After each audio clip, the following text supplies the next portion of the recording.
Thubing as Yakoina Imoinugi Ira Tony Radana, Laga Koramdana, Yosabiga, Tangelaga, Koina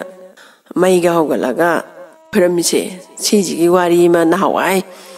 Koibona, Koina, Angang Pisagoing, Koina class, Pipe Karapakando, and they Ibona, Pungada, Pamaga, Noe Huji Punga, Kangdredana, Madame de Koi Ina Kupaga, Yumjao, Dugi Mayaida. Maiga horaga mangraga jillauraga degi panga jillauraga kho ga charaga ibongna libiramba wari neba do aina ningjangba kharado nangoda libige ba ngasi kamai tawge da sigi wari se ege thaina mamangai da laiga miga samnaraga laiga miga je dum chamin thakmin to minna dana degi moi leminaram jani wari watai sa dana lai jingjiga mi jingjiga to na tinana leiramba haitare andai du da kamai tawge da ngasai lai sina kaino taibang mi sida haireba taibang mi sa akhoi khuyum lai akhoi ga taibang mi noi ga leminaba se yara roi aduna khuyum lai akhoi ngai khoina thokpa Lagerage Sakrage, Okoi Sakrage, Havasidang as I Taibong me, Maraxidagi, Taibong me, Nana, to my Harry. Pare, Line, Nui Mam, Sakrage, Haravanina, Okoi Angom, Sagagi, Maraxidagi, Nupado, Adugi Maminga Hirame, Iboina de Adoina di Cow Greba. Angom Sagagi, Maraxidagi, Ninto, Ama Hapiramu, and a high river. And they as I told you, Nazu, hoi, pare, haraga, angom, sagagi, maraxidagi, nupa, coyining tow, but the matic zagadaba, macalaga, ninto, happy. And they did Gansagi, Nintozida, like in Nintozina. Says, Agi, Sana Kudo, Tampaya, Yoibaze. Hening toe, Nangi Kuning toe, the Chizalo, Aduga, Sigi Kudo, Tampaya, Yoibasesi, Manghangano, Sectiona, Tamu, Sigi Kudo, Sina Nangi, Nasada, Paiva, Mackay, Mang Diva Mackay, Nangi, Kunze, Kunjao, Ni Lazao, Ni, Wata Padaba, Nungaya, Pava, Oigani, Ana, Egleroy, Aswalana, Leroy, Zaba Takpa Marang Gaigani, Aduna, Kudo, Tampaya, Yoibase. Masi Manghangano Jacksona Tamu Nangi Kuning Dosida Siraga Anna Sagi like in Tozina Taibong meaning Tozida Sinareba Sagi Kuning Tozida Magi Tampa Kudovia was a sire and the Zaba Takpa Marang Kaina Nungaya Pana Zum Lerak Bajida Noma di Kang Oda Nangasagi Toze Massage Quigi Apa Upon Naraga Quite Chanap Quinap Naraga Massage Quigi the Yay Henning the Nungaitaba Matora Bazan. And they then signing thousand in there. I has a book, Carino. It has its up, coin up Naraga, Carino, apa upon nang, but only charge I know my toto with the Ajana. Manasum can the Esma City Canada Roy Torian the Zalaga and Tang Iruja Togi Shazi. Aduga Wai Shangadova Mali in a Maze. Torian the Iruja Balakpa. Iruja Bakaraga Hongtona Kudayamaga. Puraga lakpa the mana porakpa kudaido adu iduna kangphanji da thammerga mage kudo tampaya yoibajina kudaiji mathakse thangkalamaga mana lauthoi dudi singda tahobaju khangde na khanjadana madi lauthoga thamamine ba soidana banena aduga di mana turenji da iru hek lujabagi luptha hek luptha baga kwak ama pairaga saigi kudopse chije Mayana Kaklokchiaga Pyra Sakibanidana. And the Idimana S. Agi Kudop Tampaya Yobajim Quaxina Chiaga Pugrene and a mana Quaxi Haine, a quack Nanga Agi Kudop Chili to Tadara Mugana, Mana Tanarak Bazane. And the Gidi Quaxi di Wang Pyraga Kudop to Chielaga Sakrabanina Mana Karitongamni. Saina Lampang Bazunati, Lebana Tom Bazu, Pangbanata, Upai later than Mazile Hore. And the Gidi Matam Karale Ragadi, Nasagi, Moigi Kunganji, the Lady Bas, San, Tagon, Samu, Ganagi, Sasan, Zimaying, Karak Taraktana, Masama Uji Sarugi Saru, Akdang Aishale, Taibong Migase, and the Giyanjang, Pitai, Mahimarong, Pan Boy Panda Boy Togdana, Yamna Warine. And they get the house kamain tawni sidi na moi myam je khana bajida sai ning thau jina moi gi khun sida amai ba kana kana lei na konung jida kokhapa jida ining thau nanai ai bu kobi babu kari maram gino kari tawjo hai bano ining thau na nga sai gi amai ba sina ning thau jida hai bajida ning thau jina hai pu amai ba atai kari sunate ai gi khungang jida lairi ba sa sandagi taibang mi bawba kanagi loina ma mayang loi kangjale saru sarang akta ngasale yenjang na pi thai mahi marong pan boy pan da boy tawre sibu ka maina tawraga kari aja buja tawraga phagadage ipu nang te yengbiyo na kaujabani na haire ne adagi de masidi aina ngamba nate aduna laigi ningthau laining thau du da amuktang hangkat pana phagani na saigi ipujina laining thauji manak sida laga lai sida hange ne sumai tawdana khoi gi khungang je chan mayeng tare samu mayeng tare chana thakna ba marang kaidre kari tawraga phagadage na hangkat chaba lakchari ni na ngasagi amai bajina hangkat lene mango jida lai gi ningthau laining thauji da adagi diman lai gi ningthau jina mami se ngaktang uisalaga yenge ba ko ngaktang ga uisalaga yeng bajida hening thau nangon da aina tampha khudop yayoi ba ma sinagi badu nang di kadai da thamure ana hairaba adagi dinga saigi ning thau jina haire nanai aina sumai tawdana aise no ngalak pada isaje chanap nadana apak apai isu churadana tawbasida aina turenda sumaina iruja chali iruja chabadada sumaina kangbanda kudaiji mathakta kudopji thami kholi haibagi wari je mana loina laigi ning thauji da lire andagide laigi ning thau lai ning thau upai amta tawbiyo na chai ning thauji na mi gi ning thauji na haibaji da upai kari mata laite aina pigiba tampha khudop do phangnaba thiyu adu ek phangbaga ne kari imata awa ana taroi aduna tampha khudop yayoi bado phangnaba thiyu adu natana upai amata laite na laijina haire andagidi hala agane konungjida he noi kana kana lai aigi tampha khudu mangi bado kana kana na khunba yawi kana kana na thingnaba yawi aduna adu porak pangamba mido aina mana matum chauna pigani ana lautho aigi tampha khudu yayoi bado thirau hayu lautho ana haire andagi ningthaugi konunggi manai amana dong dong dong gana thille andagi tau tau tau tadabasu tahoro khangdabasu khangoro ining thaugi tampha khudob yayoi bado khulakpa andagi thengnaba yaurabadi ining thauda katcharu law aduga porakpa miduda ining thauna mana matum chauna pigani paujelo na paujeliye tau tau tau tau tau ana laurene ningthaugi manai china mayam do ningthaugi kudop ta haure ye ningthaugi kudop ta haure ye tampha yayoi ba ta haure ye aduna ni ye koina wari jena mayam do haina banatana kudop tu udramni na khangdramni na awa phamda dum ta dana moije lelene adagi ningthauji ju mathai ji nuai treba kamain tawni tawri jidi adu phangdradi chi awa bada tarani na hai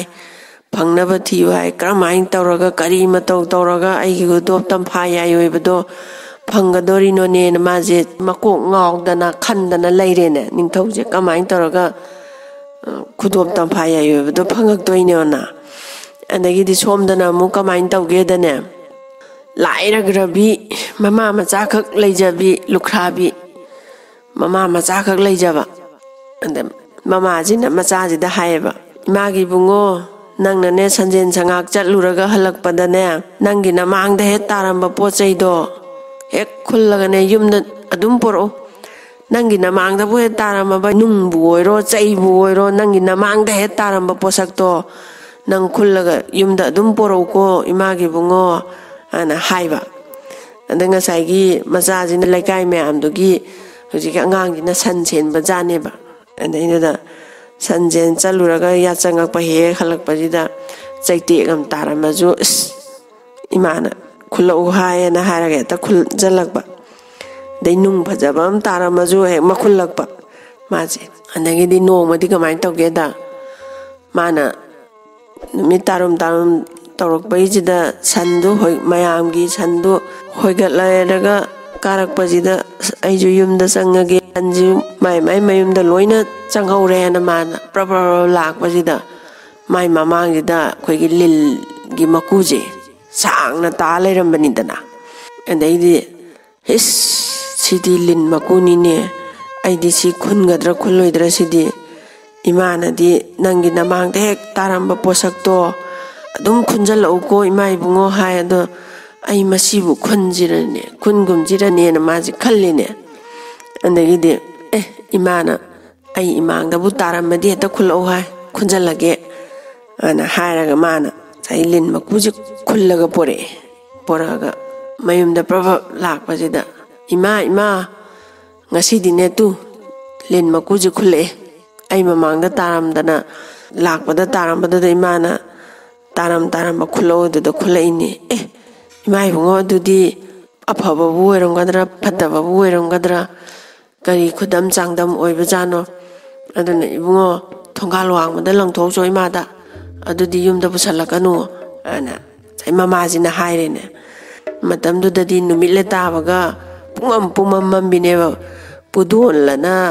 kerosin hanjalaga thanba pudon gumba laten gumba de uchan gumba na loina thanabani na numitle tabaga pumam mambajaneba adaiduda mana asuk mangrasida ai thongal wangmada masi langthokpa chappa ngamaroida ai kije aduna yumthakte ta langkhakrage ana mana urule sa launa yumthaksida chai lin makuji langkhatkre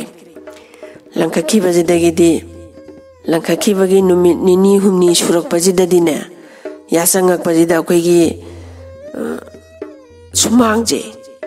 thabanju thokdabajidane thaju thokdabajidane pungan ngalaba pungan ngamba haije akoigi numit tabajida nongan badongna pungan ngalaba moigi sumangje atai mayamga mana dange nanga sai mamajina machanupajida hai ima ibungo karino ne atai di ngan de aduga akoigi sumangje pungan ngalijibo na haibajida ima yum mathaktagi maline khoi yum mathaktagi nganba maline adudi nupina yum kabadi phatte aduna ibungo nang karaga yengose ima kairak thabigena haibajani mamajina hoi ima na haraga mamajina kairak tharaga macajina kare yengje ta yum mathaksida ngalaga leiramajani sai sana ko dobse langtrik langaga pungan ngalaga leiramajani aduna kamain tawgeda yum mathakta lin makudo leibaduda sai gi kwak tuna pairaga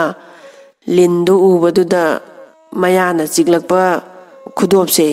thadaraga lin makudu oina chelaga pugraba janeba khangbra adagidi ima khudop ama leirame khudop sidagi ni ngalije na machanupajina hairakpa ana mamajina ima gi bungo putharo la tamna kumdaro ko kairak taiga wondani tamna kumdaro la hairaga machaje kairak sida kumdahalaga yengkanjidadi sai khudop sidagi pungan baje mamajina khallene o masigi tampa khudop yayo baje masi soidana oirangani ningthaugi khudop mangena launagibado aduna masi ningthauda katlubana phanina mamajina khalle imagi bungo sigi khudop si oirangani ningthauna khudop khunba mida mana matum pigani khudop khulakpa mido aigi konungda karo khudop katlu laugana haibado khudop si ningthauda katlurasi do imagi bungo na mamajina macajida haibada macajina jo hoi ima ana yarene andagidi ningthaugi konungsida mamam chaje lai sai khudop si katpa anda ningthausina phammi kanida lamna ure mamam chaje lakpaje mamajina di lakpajidane hurale na bu phubirakadra ande harau na bu loksan bigadra ana maje khanjana raga mamam chaje lakpajida ningthausina asigi mamam chaje thokna nungsuk nungjana na lakreda kari haiba laigaba ana ningthausina khallene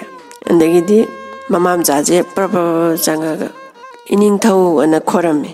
ꯀꯔꯤ ꯍꯥꯏꯒꯦꯅꯦ ꯅꯃꯥꯝꯆꯥꯅ ꯂꯥꯛꯄꯕꯣꯅ ꯉꯁꯥꯏꯒꯤ ꯅꯤꯡꯊꯧꯁꯤꯅ ꯍꯥꯏꯔꯦ ꯃꯃꯥꯁꯤꯅ ꯍꯥꯏ ꯏꯅꯤꯡꯊꯧꯒꯤ ꯇꯝꯐꯥ ꯈꯨꯗꯣꯞ ꯌꯥꯏꯑꯣꯏꯕ ꯃꯥꯡꯒꯦ ꯍꯥꯏꯕꯗꯣ ꯁꯤꯗ ꯂꯩꯖꯔꯦ ꯏꯅꯤꯡꯊꯧꯗ ꯈꯨꯗꯣꯞꯁꯤ ꯀꯠꯆꯒꯦꯅ ꯂꯥꯛꯆꯕꯅꯤ ꯑꯅ ꯈꯨꯗꯣꯞꯁꯤꯗꯤ ꯀꯔꯝꯕ ꯖꯒꯥꯗꯒꯤ ꯀꯃꯥꯏꯅ ꯇꯧꯗꯅ ꯈꯨꯜꯂꯛꯏ ꯀꯃꯥꯏꯅ ꯇꯧꯗꯅ ꯐꯪꯉꯛꯏ ꯉꯁꯥꯏ ꯅꯤꯡꯊꯧꯁꯤꯅ ꯅꯨꯄꯤꯁꯤꯗ ꯍꯪꯉꯦꯅꯦ ꯑꯗꯒꯤꯗꯤ ꯉꯁꯥꯏꯒꯤ ꯃꯆꯥꯅ ꯁꯟ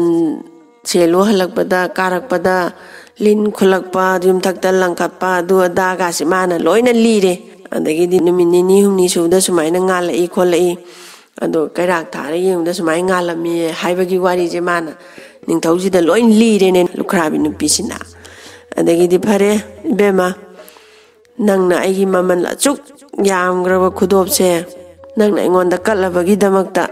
ꯑꯩ ꯅꯪꯉꯣꯟda ꯀꯔꯤꯒꯨꯝꯕ ꯄꯣꯠꯁꯛ ꯑꯃ ꯄꯤꯅꯤꯡꯉꯤ ꯅꯪꯅ ꯑꯄꯥꯝꯕ ꯑꯃ ꯍꯥꯏꯌꯣ ꯂꯩꯕꯥꯛ ꯄꯥꯝꯕ꯭ꯔꯥ ꯁꯅꯥ ꯄꯥꯝꯕ꯭ꯔꯥ ꯂꯨꯄꯥ ꯄꯥꯝꯕ꯭ꯔꯥ ꯅꯪꯅ ꯑꯄꯥꯝꯕ ꯑꯃ ꯅꯤꯌꯨꯅ ꯍꯥꯏꯔꯦꯅꯦ ꯅꯤꯡꯊꯧꯁꯤꯅ ꯉꯁꯥꯏꯒꯤ ꯂꯨꯈ꯭ꯔꯥꯕꯤ ꯃꯃꯥꯁꯤꯅ ꯍꯥꯏꯔꯦ ꯏꯅꯤꯡꯊꯧ ꯑꯩꯗꯤ ꯁꯅꯥ ꯂꯨꯄꯥ ꯅꯤꯕ ꯂꯥꯛꯆꯕ ꯅꯠꯆꯗꯦ ꯂꯟ ꯊꯨꯝ ꯅꯤꯕ ꯂꯥꯛꯄ ꯅꯠꯆꯗꯦ ꯏꯅꯤꯡꯊꯧꯒꯤ ꯈꯨꯗꯣꯞꯁꯤꯗꯕꯨ ꯁꯤꯟꯅꯖꯒꯦ ꯏꯅꯤꯡꯊꯧꯗ ꯀꯠꯆꯒꯦꯅ ꯂꯥꯛꯆꯕꯅꯤ ꯑꯩ ꯀꯔꯤꯁꯨ ꯄꯥꯝꯖꯗꯦ ꯅꯤꯡꯊꯧ ꯑꯅ ꯍꯥꯏꯔꯒ ꯃꯥꯅ ꯃꯃꯥꯏꯁꯤ ꯂꯩꯊꯣꯛꯑꯒ ꯆꯠꯀꯦ ꯇꯧꯕꯁꯤꯗꯅꯦ ꯉꯁꯥꯏꯒꯤ ꯅꯤꯡꯊꯧꯁꯤꯅ ꯍꯥꯏꯔꯦ ꯁꯨꯛ ꯐꯈ꯭ꯔꯕ ꯇꯝꯐꯥ ꯈꯨꯗꯣꯞ ꯌꯥꯏꯑꯣꯏꯕꯁꯤ ꯅꯪꯅ ꯑꯩꯉꯣꯟꯗ ꯁꯤꯟꯅꯔꯒ ꯅꯪꯉꯣꯟꯗ ꯑꯩꯅ ꯀꯔꯤꯒꯨꯝꯕ ꯃꯅꯥ ꯃꯊꯨꯝ ꯑꯝꯇ ꯄꯤꯗꯅ ꯍꯜꯍꯟꯈꯤꯕ ꯍꯥꯏꯕꯁꯦ ꯑꯩ ꯅꯨꯡꯉꯥꯏꯇꯦ ꯑꯗꯨꯅ ꯏꯕꯦꯝꯃ ꯅꯪ ꯑꯄꯥꯝꯕ ꯑꯝꯇꯗꯤ ꯍꯥꯏꯌꯨꯗ ꯑꯩ ꯅꯪꯉꯣꯟꯗ ꯄꯤꯒꯦꯅ ꯍꯥꯏꯔꯦꯅꯦ ꯑꯗꯒꯤꯗꯤ ꯉꯁꯥꯏꯒꯤ ꯂꯨꯈ꯭ꯔꯥꯕꯤ ꯅꯨꯄꯤꯁꯦ ꯁꯤꯁꯤꯅ ꯈꯜꯂꯦꯅꯦ ꯃꯁꯤ ꯇꯥꯟꯖꯥ ꯌꯥꯝ ꯆꯥꯔꯦ ꯑꯗꯨꯏꯗꯤ ꯑꯩ ꯕꯣꯔ ꯑꯝꯇꯪ ꯅꯤꯗꯕ ꯌꯥꯗ꯭ꯔꯦꯅ ꯃꯥꯅ ꯋꯥꯈꯜꯁꯦ ꯈꯜꯂꯦꯅꯦ ꯐꯔꯦ ꯅꯤꯡꯊꯧ ꯅꯅꯥꯏ ꯑꯩꯅ ꯅꯤꯒꯗꯣꯔꯤꯕ ꯄꯣꯠꯁꯛꯁꯦ ꯏꯅꯤꯡꯊꯧꯅ ꯁꯣꯏꯗꯅ ꯄꯤꯕꯤꯅꯦꯅ ꯁꯥꯔꯤ ꯋꯥꯁꯛꯄꯤꯌꯨꯅ ꯍꯥꯏꯔꯦꯅꯦ ꯁꯣꯏꯗꯅ ꯄꯤꯒꯅꯤ ꯅꯪꯅ ꯑꯄꯥꯝꯕ ꯄꯣꯠꯇꯣ ꯑꯩ ꯁꯣꯏꯗꯅ ꯄꯤꯒꯅꯤ ꯅꯪꯉꯣꯟꯗ ꯁꯣꯏꯗꯅ ꯀꯠꯀꯅꯤꯅ ꯅꯤꯡꯊꯧꯁꯤꯅ ꯋꯥꯁꯛꯑꯦ ꯑꯗꯒꯤꯗꯤ ꯐꯔꯦ ꯅꯤꯡꯊꯧ ꯏꯅꯤꯡꯊꯧꯅ ꯇꯥꯛꯄꯤꯔꯕꯅꯤꯅ ꯋꯥꯛꯆꯤꯡꯒꯤ 12 ꯄꯥꯟꯕ ꯅꯨꯃꯤꯠꯁꯦ ꯁꯤꯒꯤ ꯅꯨꯃꯤꯠꯁꯤꯗ ꯌꯨꯝꯊꯣꯡꯁꯤꯡꯁꯦ ꯃꯩ ꯑꯃꯠꯇ ꯍꯧꯍꯟꯕꯤꯒꯅꯨ ꯃꯩ ꯑꯃꯠꯇ ꯊꯥꯜꯍꯟꯕꯤꯒꯅꯨ ꯐꯨꯡꯒꯥ ꯂꯥꯏꯔꯨ ꯃꯩ ꯑꯃꯠꯇ ꯍꯧꯍꯟꯕꯤꯒꯅꯨ ꯁꯤ ꯈꯛꯇꯅꯤ ꯅꯅꯥꯏ ꯑꯩꯅ ꯄꯥꯝꯖꯕ ꯑꯇꯩ ꯀꯔꯤꯁꯨ ꯄꯥꯝꯖꯗꯦꯅ ꯉꯁꯥꯏꯒꯤ ꯅꯤꯡꯊꯧꯁꯤꯗ ꯂꯨꯈ꯭ꯔꯥꯕꯤ ꯅꯨꯄꯤꯁꯤꯅ ꯍꯥꯏꯔꯦꯅꯦ ꯑꯗꯒꯤꯗꯤ ꯅꯤꯡꯊꯧꯁꯤꯅ ꯉꯛꯑꯦ ꯅꯣꯛꯅꯤꯡꯉꯦ ꯀꯔꯤ ꯅꯨꯄꯤꯅꯣꯅꯦ ꯁꯤꯕꯨ ꯉꯥꯎꯕ꯭ꯔꯥ ꯐꯩꯕ꯭ꯔꯥ ꯂꯟ ꯊꯨꯝ ꯁꯅꯥ ꯂꯨꯄꯥ ꯃꯅꯤꯃꯨꯛꯇ ꯄꯤꯒꯦꯗꯤ ꯌꯥꯗ꯭ꯔꯒ ꯋꯥꯛꯆꯤꯡꯒꯤ 12 ꯄꯥꯟꯕ ꯅꯨꯃꯤꯠꯁꯦ ꯐꯨꯡꯒꯥꯗ ꯃꯩ ꯍꯧꯍꯟꯒꯅꯨ ꯌꯨꯝꯊꯣꯡꯒꯤ ꯃꯩ ꯊꯥꯜꯍꯟꯕꯤꯒꯅꯨ ꯑꯅ ꯍꯥꯏꯔꯤꯁꯤꯕꯣ ꯃꯥꯗꯤ ꯅꯣꯛꯅꯤꯡꯉꯦꯅꯦ ꯍꯥ ꯍꯥ ꯍꯥ ꯍꯥ ꯒꯥꯅ ꯅꯣꯛꯑꯒꯅꯦ ꯍꯣ ꯐꯔꯦ ꯅꯪꯅ ꯑꯗꯨ ꯄꯥꯝꯃꯕꯅꯤꯅꯅꯦ ꯋꯥꯛꯆꯤꯡꯒꯤ 12 ꯄꯥꯟꯕ ꯅꯨꯃꯤꯠꯁꯦ ꯈꯨꯡꯒꯪꯁꯤꯗ ꯃꯩ ꯑꯃꯇ ꯍꯧꯍꯜꯂꯔꯣꯏ ꯐꯔꯦꯅ ꯍꯥꯏꯔꯦ ꯑꯗꯒꯤꯗꯤ ꯐꯒꯅꯤ ꯅꯤꯡꯊꯧꯅ ꯍꯥꯏꯔꯒ ꯃꯃꯥꯝꯆꯥꯁꯤꯁꯨ ꯂꯥꯛꯑꯦ ꯑꯗꯒꯤꯗꯤ ꯅꯤꯡꯊꯧꯁꯤꯅ ꯍꯥꯏꯔꯦ ꯅꯣꯏ ꯀꯅꯥ ꯂꯩ ꯅꯤꯡꯊꯧꯒꯤ ꯁꯅꯊꯣꯡꯁꯤꯗꯅꯦ ꯂꯥꯎꯊꯣꯛꯀꯣ ꯋꯥꯛꯆꯤꯡꯒꯤ 12 ꯄꯥꯟꯕ ꯅꯨꯃꯤꯠꯁꯦ ꯀꯅꯥꯒꯨꯝꯕꯤ ꯑꯃꯇ ꯐꯨꯡꯒꯥꯗ ꯃꯩ ꯍꯧꯕ ꯌꯥꯗꯦ ꯃꯩ ꯊꯥꯟꯕ ꯌꯥꯗꯦ ꯃꯩꯉꯥꯟ ꯐꯥꯎꯔꯛꯄ ꯏꯃꯨꯡꯗꯣ ꯗꯟꯗꯤ ꯄꯤꯒꯅꯤ ꯍꯥꯏꯌꯨ ꯑꯅ ꯍꯥꯏꯔꯦ ꯑꯗꯒꯤꯗꯤ ꯉꯁꯥꯏꯒꯤ ꯅꯤꯡꯊꯧꯒꯤ ꯍꯦꯛ ꯂꯥꯎꯕ ꯅꯨꯄꯥꯗꯣ ꯑꯗꯨꯅ ꯗꯣꯟ ꯇꯤꯜꯂ ꯗꯣꯡ ꯗꯣꯡ ꯗꯣꯡ ꯇꯥꯗꯕꯁꯨ ꯇꯥꯍꯧꯔꯣ ꯈꯪꯗꯕꯁꯨ ꯈꯪꯍꯧꯔꯣ ꯋꯥꯛꯆꯤꯡꯒꯤ 12 ꯄꯥꯟꯕ ꯅꯨꯃꯤꯠꯁꯦ ꯌꯨꯝ khudingi mai amata hauba yade maingal amata phawon bayade mai chukatpa yade aduna maingan phawrokpa mai chukappa imungdo dandi pigani ining thaugi yathangni taw tadabsu tawro khangdabsu khangawro ana laure ene andagi di wakchingi taraga ni thoini panba numise kanagi ningthauna mai thaladi dandi pigani hayaduna moidi changan charaga mai thanya dramina ngallingai da chak cha thoje na ngata chak cha thoga loi tumna himnagre andagi di ngasai gi lukhrabi mama macha che china mu kamdauge dane macha ji ju tungre andagi di mama jina mapanda haipet thola yengbajida hatta pung mam mamene yumjing je mayam ta tandre mai ngalam ta phawdre ꯑꯗꯒꯤꯗꯤ ꯆꯪꯉꯒ ꯑꯩꯒꯤ ꯏꯆꯥꯁꯨ ꯇꯨꯝꯈ꯭ꯔꯦ ꯈꯨꯡꯒꯪꯁꯤꯗ ꯂꯩꯔꯤꯕ ꯂꯩꯀꯥꯏꯁꯤꯗ ꯂꯩꯔꯤꯕ ꯌꯨꯝꯊꯣꯡꯒꯤꯁꯨ ꯂꯣꯏ ꯇꯨꯝꯅ ꯍꯤꯞꯅꯈ꯭ꯔꯦ ꯑꯗꯨꯅ ꯑꯩ ꯏꯃꯥ ꯏꯃꯣꯏꯅꯨꯕꯨ ꯏꯔꯥꯠꯆꯔꯒꯦ ꯅ ꯃꯥꯅ ꯐꯨꯡꯒꯥ ꯂꯥꯏꯔꯨꯁꯤꯗ ꯃꯩꯁꯦ ꯍꯧꯒꯠꯂꯦ ꯃꯩ ꯍꯧꯒꯠꯂꯦꯔꯒ ꯃꯥꯅ ꯀꯠꯅꯤꯡꯕ ꯆꯥꯛ ꯆꯗꯨꯝ 3 ꯑꯗꯒꯤ ꯗꯨꯛ ꯊꯥꯡꯃꯩ ꯇꯧꯗꯅ ꯃꯩꯁꯦ ꯉꯣꯔꯣꯡ ꯊꯥꯔꯒ ꯐꯨꯡꯒꯥꯁꯤꯗ ꯃꯆꯥꯁꯤꯅ ꯐꯃꯨꯡꯗ ꯍꯤꯞꯄꯤꯕꯅꯤꯀꯣ ꯇꯨꯝꯃꯤꯕ ꯑꯗꯒꯤꯗꯤ ꯃꯥꯅ ꯑꯗꯨꯃꯥꯏꯅ ꯇꯧꯔꯤꯀꯥꯟꯁꯤꯗ ꯉꯁꯥꯏꯒꯤ ꯃꯄꯥꯟ ꯃꯥꯡꯒꯣꯟꯁꯤꯗꯒꯤꯅꯦ ꯅꯨꯄꯤꯒꯤ ꯈꯣꯟꯖꯦꯜ ꯑꯃ ꯍꯣꯏ ꯏꯇꯥ ꯏꯇꯥ ꯅꯪꯕꯨꯅꯦ ꯏꯇꯥ ꯑꯅ ꯀꯧꯔꯛꯄꯁꯤꯗꯅꯦ ꯉꯁꯥꯏꯒꯤ ꯂꯨꯈ꯭ꯔꯥꯕꯤ ꯃꯃꯥꯁꯤꯅꯅꯦ ꯈꯜꯂꯦꯅꯦ ꯍꯩꯁ ꯑꯩꯅ ꯃꯄꯥꯟ ꯊꯣꯛꯑꯒ ꯌꯦꯡꯉꯝꯕꯗ ꯀꯅꯥꯒꯨꯝꯕꯤ ꯑꯃꯇ ꯆꯦꯛꯃꯨꯛ ꯍꯥꯏꯍꯧꯗ꯭ꯔꯕꯅꯤ ꯃꯩꯒ ꯑꯃꯠꯇ ꯊꯥꯜꯍꯧꯗ꯭ꯔꯕꯅꯤ ꯑꯗꯨꯅꯗꯤ ꯂꯥꯛꯏꯕꯁꯦ ꯏꯃꯥ ꯏꯃꯣꯏꯅꯨ ꯁꯣꯏꯗꯅ ꯑꯣꯏꯒꯅꯤ ꯑꯅ ꯃꯥꯅ ꯈꯜꯂꯦꯅꯦ ꯃꯥꯏ ꯃꯕꯨꯛꯁꯤꯗ ꯑꯗꯒꯤꯗꯤ ꯍꯣꯏ ꯏꯇꯥꯒꯤ ꯃꯩꯗꯣ ꯑꯩ ꯈꯤꯇ ꯌꯥꯏꯖꯒꯦ ꯋꯥꯛꯆꯤꯡ ꯊꯥꯒꯤ ꯏꯪꯈ꯭ꯔꯕꯁꯤꯗꯅꯦ ꯏꯪꯕꯅ ꯏꯇꯥꯒꯤ ꯃꯩꯗꯣ ꯈꯤꯇ ꯌꯥꯏꯖꯒꯦ ꯍꯥꯏꯕꯕꯨ ꯍꯣꯏ ꯏꯇꯥ ꯆꯪꯕꯤꯔꯛꯑꯣ ꯍꯣꯏ ꯏꯇꯥ ꯌꯥꯅꯤ ꯌꯥꯏꯕꯤꯔꯨ ꯂꯥꯛꯑꯣ ꯑꯅ ꯀꯧꯁꯜꯂꯦ ꯑꯗꯒꯤꯗꯤ ꯐꯨꯡꯒꯥ ꯃꯄꯥꯟꯁꯤꯗ ꯐꯝꯃꯒ ꯏꯇꯥ ꯍꯣꯏ ꯏꯃꯨꯡꯁꯤꯕꯨ ꯃꯤ ꯀꯌా ꯆꯥꯕꯤꯒꯦꯅ ꯉꯁꯥꯏꯒꯤ ꯏꯃꯥ ꯏꯃꯣꯏꯅꯨꯁꯤꯅ ꯍꯪꯉꯦꯅꯦ ꯏꯇꯥ ꯑꯩꯗꯤ ꯏꯟꯊꯣꯛꯅ ꯂꯥꯏꯕꯛ ꯊꯤꯕ ꯑꯗꯨ ꯑꯣꯏꯔꯦꯗ ꯏꯇꯥ ꯏꯃꯥ ꯏꯆꯥ ꯈꯛꯇꯪ ꯂꯩꯖꯕꯅꯤ ꯅꯣꯡꯃꯒꯤ ꯆꯔꯥ ꯑꯃ ꯆꯥꯗ ꯏꯃꯥ ꯏꯆꯥ ꯈꯛ ꯋꯥꯅ ꯂꯩꯖꯕꯅꯤ ꯏꯃꯥ ꯏꯃꯣꯏꯅꯨꯁꯤꯅ ꯃꯈꯨꯠ ꯑꯅꯤꯗꯨ ꯇꯧꯔꯒ ꯃꯩꯁꯦ ꯌꯥꯏꯕꯁꯤꯗ ꯉꯁꯥꯏꯒꯤ ꯂꯨꯈ꯭ꯔꯥꯕꯤ ꯃꯃꯥꯁꯤ ꯂꯨꯈ꯭ꯔꯥꯕꯤ ꯅꯨꯄꯤꯁꯦ ꯁꯤꯅ ꯈꯜꯂꯦꯅꯦ ꯑꯩ ꯀꯔꯝꯍꯥꯏꯅ ꯇꯧꯁꯤꯒꯦꯅ ꯃꯥꯅ ꯈꯜꯂꯦ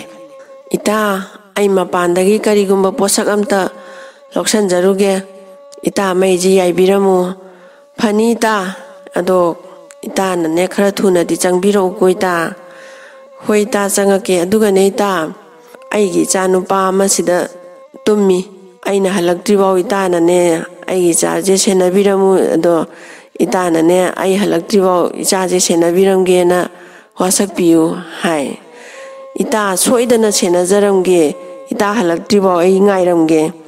ꯏꯇꯥ ꯏꯆꯥꯁꯦ ꯑꯩ ꯁꯣꯏꯗꯅ ꯁꯦꯟꯅꯖꯔꯝꯒꯦ ꯍꯥꯏꯅ ꯍꯥꯏꯔꯦ ꯑꯗꯒꯤꯗꯤ ꯐꯔꯦ ꯏꯇꯥ ꯏꯆꯥꯁꯦ ꯐꯃꯨꯡꯗ ꯇꯨꯝꯃꯤꯕꯅꯦ ꯑꯃꯨꯛꯇ ꯌꯦꯡꯖꯔꯝꯈꯤꯒꯦ ꯍꯥꯏꯔꯦ ꯍꯣꯏ ꯏꯇꯥꯅ ꯉꯁꯥꯏꯒꯤ ꯂꯨꯈ꯭ꯔꯥꯕꯤ ꯅꯨꯄꯤꯁꯤꯅ ꯃꯆꯥꯁꯤꯗ ꯏꯃꯥꯒꯤ ꯏꯕꯨꯡꯉꯣ ꯍꯟꯗꯛ ꯃꯄꯣꯛꯀꯤꯗꯤ ꯏꯆꯥꯁꯦ ꯑꯩꯅ ꯆꯥꯎꯅꯕ ꯌꯣꯛꯄ ꯉꯝꯗ꯭ꯔꯦꯗꯣ ꯉꯁꯤꯕ ꯅꯨꯃꯤꯠꯁꯤꯗꯒꯤ ꯏꯃꯥ ꯏꯆꯥ ꯁꯦꯟꯅ ꯈꯥꯏꯅꯕꯗꯣ ꯇꯥꯔꯦꯗꯣꯅ ꯃꯥꯅ ꯃꯄꯤꯁꯦ ꯏꯔꯥ ꯆꯦꯟꯕꯁꯦ ꯇꯩꯊꯣꯛꯇꯅ ꯅꯥꯟꯊꯣꯛꯇꯅ ꯇꯧꯔꯒ ꯉꯁꯥꯏꯒꯤ ꯐꯃꯨꯡꯁꯤꯗꯒꯤ ꯃꯆꯥꯁꯦ ꯄꯨꯈꯠꯂꯛꯑꯒ ꯃꯩ ꯌꯥꯏꯔꯤꯕ ꯅꯨꯄꯤ ꯃꯇꯥꯁꯦ ꯁꯤꯗꯩꯁꯤꯗ ꯏꯇꯥ ꯑꯩꯒꯤ ꯏꯆꯥꯁꯦ ꯏꯇꯥꯒꯤ ꯇꯝꯄꯥꯛꯇ ꯁꯤꯟꯅꯖꯔꯝꯒꯦ ꯑꯩꯅ ꯃꯄꯥꯟꯗꯒꯤ ꯆꯪꯉꯛꯇ꯭ꯔꯤ ꯐꯥꯎꯕ ꯏꯇꯥꯅ ꯑꯝꯇ ꯁꯦꯟꯅꯕꯤꯔꯝමුꯀꯣ ꯏꯇꯥ ꯁꯣꯏꯗꯅ ꯁꯦꯟꯅꯖꯔꯝꯒꯦ ꯑꯗꯨꯒꯅꯦ ꯈꯔ ꯊꯨꯅꯗꯤ ꯆꯪꯕꯤꯔꯛꯎꯀꯣ ꯏꯇꯥ ꯑꯅ ꯍꯥꯏ ꯍꯣꯏ ꯊꯨꯅ ꯆꯪꯖꯔꯛꯀꯦ ꯏꯇꯥ ꯍꯥꯏꯔꯒ ꯉꯁꯥꯏꯒꯤ ꯂꯨꯈ꯭ꯔꯥꯕꯤ ꯅꯨꯄꯤꯁꯦ ꯁꯤꯗꯤ ꯊꯣꯛꯈ꯭ꯔꯒ ꯃꯥꯗꯤ ꯄ꯭ꯔꯕ ꯂꯥꯛꯑꯒ ꯇꯨꯔꯦꯟꯗ ꯆꯣꯡꯊꯔꯒ ꯃꯥꯁꯦ ꯁꯤꯗꯣꯛꯈ꯭ꯔꯦꯅꯦ ꯑꯗꯒꯤꯗꯤ ꯁꯣꯝꯗꯅ ꯑꯃꯨꯛ ꯀꯃꯥꯏꯅ ꯇꯧꯒꯦꯗ ꯉꯁꯥꯏꯒꯤ ꯃꯇꯥꯁꯦ ꯁꯤꯁꯤꯒꯤ ꯇꯝꯄꯥꯛꯇ ꯃꯥꯏ ꯃꯆꯥ ꯁꯤꯟꯅꯔꯝꯕꯁꯦ ꯃꯃꯤꯠ ꯈꯪꯄꯥꯡ ꯄꯥꯡꯉꯒ ꯏꯃꯥꯅ ꯀꯞꯄꯦꯅꯦ ꯑꯗꯩ ꯃꯃꯥ ꯃꯥꯟꯗꯕꯅꯤꯅ ꯃꯥꯗꯤ ꯏꯃꯥꯅ ꯄꯀꯞꯇ ꯀꯞꯄꯦ ꯑꯗꯩ ꯏꯕꯨꯡꯉꯣ ꯀꯞꯀꯅꯨ ꯅꯣꯏ ꯏꯃꯥꯗꯣ ꯃꯄꯥꯟꯗ ꯄꯣꯠ ꯑꯃ ꯂꯧꯁꯜꯂꯨꯒꯦꯅ ꯆꯠꯈ꯭ꯔꯤ ꯆꯪꯉꯛꯑꯅꯤ ꯀꯞꯀꯅꯨ ꯇꯣꯅ ꯊꯦꯝꯃꯦ ꯑꯗꯩ ꯏꯃꯥꯅ ꯄꯀꯞꯇ ꯀꯞꯄꯦ ꯑꯗꯒꯤꯗꯤ ꯃꯆꯥꯁꯦ ꯀꯞꯃꯟꯕꯁꯤꯗ ꯉꯁꯥꯏꯒꯤ ꯃꯇꯥꯁꯤꯅꯅꯦ ꯏꯕꯨꯡꯉꯣ ꯅꯪꯕꯨ ꯀꯞꯀꯅꯨ ꯁꯦ ꯅꯪ ꯉꯥꯛꯇꯪ ꯂꯦꯞꯄꯝꯃꯨꯁꯦ ꯅꯪꯒꯤ ꯏꯃꯥꯗꯣ ꯑꯩ ꯀꯧꯁꯜꯂꯨꯒꯦꯁꯦ ꯃꯄꯥꯟꯗ ꯄꯣꯠ ꯑꯃ ꯂꯧꯁꯜꯂꯨꯒꯦꯅ ꯊꯣꯛꯈ꯭ꯔꯒꯅꯦ ꯆꯪꯉꯛꯇ꯭ꯔꯦ ꯅꯃꯥꯗꯣ ꯀꯧꯁꯟꯕꯤꯔꯨꯒꯦ ꯅꯪ ꯁꯤꯗ ꯉꯥꯏꯍꯥꯛ ꯂꯦꯞꯄꯝꯃꯨꯀꯣꯅ ꯃꯥꯅ ꯑꯉꯥꯡꯁꯦ ꯂꯦꯞꯍꯜꯂꯒ ꯃꯥꯅ ꯊꯣꯛꯂꯛꯄꯁꯤꯗꯅꯦ ꯀꯅꯥꯒꯤ ꯃꯝꯇ꯭ꯔꯤꯛ ꯃꯝꯕꯁꯤꯗ ꯀꯅꯥꯝꯇꯁꯨ ꯎꯗꯕꯁꯤꯗ ꯃꯥꯅ ꯀꯗꯥꯏꯗ ꯆꯠꯈ꯭ꯔꯤꯖꯥꯠꯅꯣ ꯃꯥꯅ ꯊꯨꯅ ꯆꯪꯉꯛꯀꯦ ꯍꯥꯏꯔꯒ ꯑꯁꯨꯛ ꯀꯨꯏꯔꯕꯁꯦ ꯁꯨꯛꯆꯪ ꯆꯪꯉꯛꯇꯦꯅꯦꯅ ꯃꯥꯅ ꯈꯜꯂꯦ ꯍꯥꯏꯁ ꯀꯃꯥꯏꯅ ꯇꯧꯔꯤꯖꯥꯠꯅꯣ ꯃꯁꯤꯒꯤ ꯅꯨꯄꯤꯁꯤꯕꯣ ꯍꯥꯏꯅ ꯃꯥꯅ ꯃꯃꯤꯠꯁꯦ ꯉꯥꯏꯍꯥꯛ ꯎꯏꯁꯜꯂꯒ ꯌꯦꯡꯕꯁꯤꯗ ꯉꯁꯥꯏ ꯅꯨꯄꯤꯗꯨꯗꯤ ꯇꯨꯔꯦꯟꯗ ꯆꯣꯡꯊꯔꯒ ꯁꯤꯈ꯭ꯔꯦ ꯑꯗ ꯃꯥꯅꯅꯦ ꯈꯜꯂꯦ ꯊꯣꯛꯅ ꯁꯤꯡꯈ꯭ꯔꯦꯗ ꯑꯩꯒꯤ ꯇꯥꯁꯤꯗꯤ ꯂꯥꯏꯔꯝꯂꯦꯟꯗ ꯇꯤꯟꯈ꯭ꯔꯦꯗꯅ ꯑꯗꯨꯅ ꯃꯉꯣꯟꯗ ꯑꯩꯅ ꯋꯥꯁꯛ ꯊꯣꯛꯈ꯭ꯔꯕꯅꯤꯅ ꯃꯥ ꯍꯜꯂꯛꯇ꯭ꯔꯤꯐꯥꯎ ꯅꯆꯥꯁꯦ ꯑꯩ ꯁꯦꯟꯅꯔꯝꯒꯦꯅ ꯋꯥꯁꯛ ꯊꯣꯛꯈ꯭ꯔꯕꯅꯤꯅ ꯃꯥꯒꯤ ꯃꯆꯥꯁꯤꯅ ꯀꯥꯡꯗꯣꯡ ꯐꯥꯗ꯭ꯔꯤꯕ ꯆꯥꯎꯕ ꯁꯔꯦꯞ ꯐꯥꯗ꯭ꯔꯤꯐꯥꯎ ꯃꯥꯏ ꯃꯆꯥꯁꯦ ꯑꯩꯅ ꯁꯦꯟꯅꯔꯒ ꯂꯩꯕ ꯇꯥꯕꯅꯤꯅꯦ ꯑꯩꯁꯦꯅ ꯐꯔꯦ ꯑꯗꯨ ꯃꯉꯥꯏꯔꯦ 마기 마마기 saklondo ay laurage mai mamagi khonjendo ay laurage duga mai machaje aina senabiba tare danana majina magi bungo ima lae na adumaina tawraga saigi nupi mata saribado imoin oi lerameba khangbra anduna hojikti wakchingi train thoini panba numisida lai khoiram dai da khaktang yosabije pusalaga iratna dana tawbai waneba adusu mai thaba sineba ima imoinu na yam pamjarije mai thadabida yosabidugi manakduda buja tawbudu nateba mana changai se mai yaibaneba aduna mai thagadamneba